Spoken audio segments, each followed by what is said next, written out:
Hello, I'm Jared Sippel from Italienne. I'm the chef owner here in New York City for the second edition of the Primo di New York competition organized by Pastificio Di Martino. I've prepared for you Paccheri with grilled swordfish and flavors of campagna. So here, first off, to start this dish, we're going to grill the swordfish. I have a beautiful piece right here, filet that you can get from any fish market. I'm going to use olive oil. Season both sides of the fish very generously. You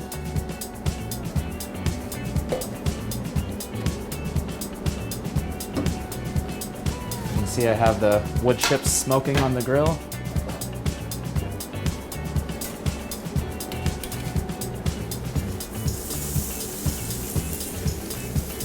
So we'll cook the fish about 2 to 3 minutes on each side, depending on how thick it is. But we're looking for about a nice temperature of medium.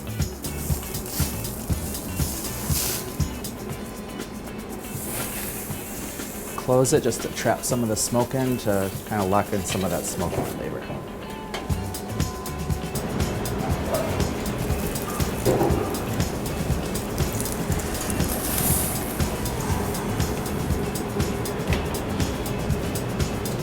Now we have the fish is done cooking. We're going to rest it just for a minute or two before we cut it, and we can begin to build the pasta sauce. So for this dish, we're going to use the Paccheri, typical pasta campagna. So for these larger noodles, they usually tend to cook a long time. I'm going to boil it in seasoned water that I've seasoned with Sicilian sea salt, about 10 grams per liter. And just cook about as much pasta as you think for how many people you're cooking for. Roughly 7 to 9 pieces per portion. So while our pasta is cooking, we have about 10 to 12 minutes before our pasta is al dente. I've got some tomatoes here that I've just slightly sweated in olive oil, and that's ready for the rest of our ingredients for our sauce. I'm going to slice the swordfish for our garniture for the pasta.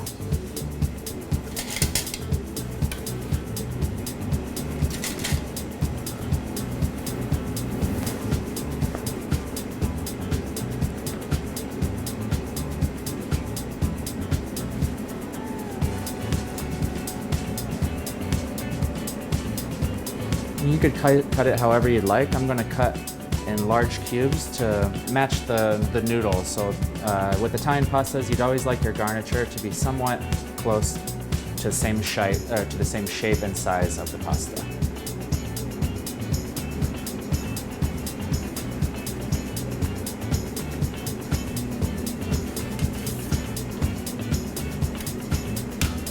Fish is nice and moist. It's cooked to about medium, maybe going towards a little bit higher than that. So after I've got my swordfish cut, it's ready to go to the plate. I'm just going to marinate it with a little more olive oil. The San Marzano tomatoes that I've stewed down in a little olive oil and salt, and that's the only ingredient in it as well. As it starts to break down, we're going to add the other ingredients typical of a dish you might have in campagna with seafood, raisins, pine nuts, and capers.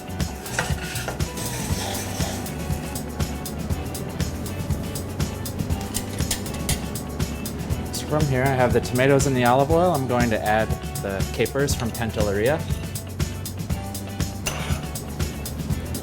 some toasted pignoli or Sicilian pine nuts,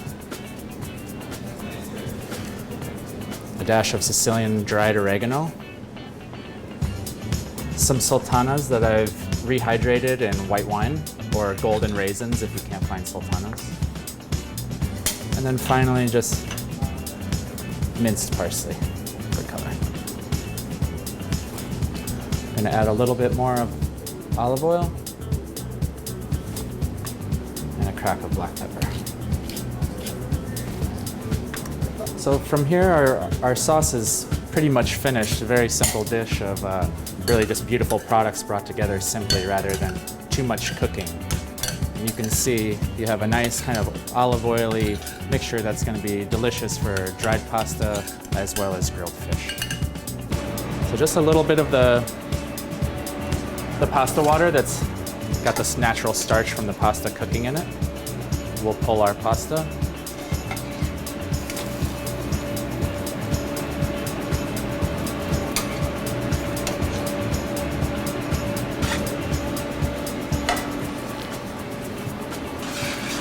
So the pasta is finished cooking in the water, and we're going to add it to the pan, like I said, with some of the pasta cooking liquid, as well as some olive oil.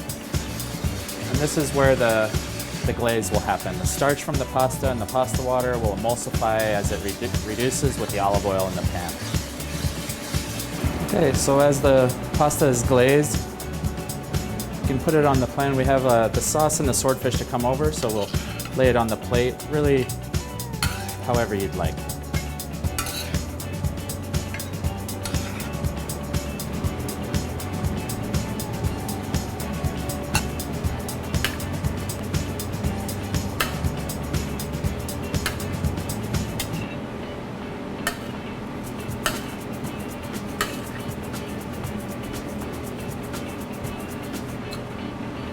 Okay, and to finish the dish, we're going to sauce with our ragu of San Marzano tomatoes, capers, pine nuts, and raisins over the top.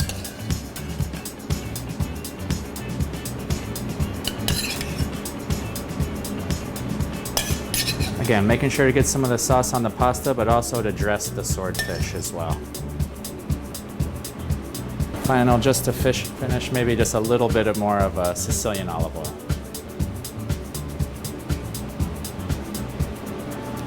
So here, finished, I have Paccheri with grilled swordfish and flavors of Campagna. Buon appetito.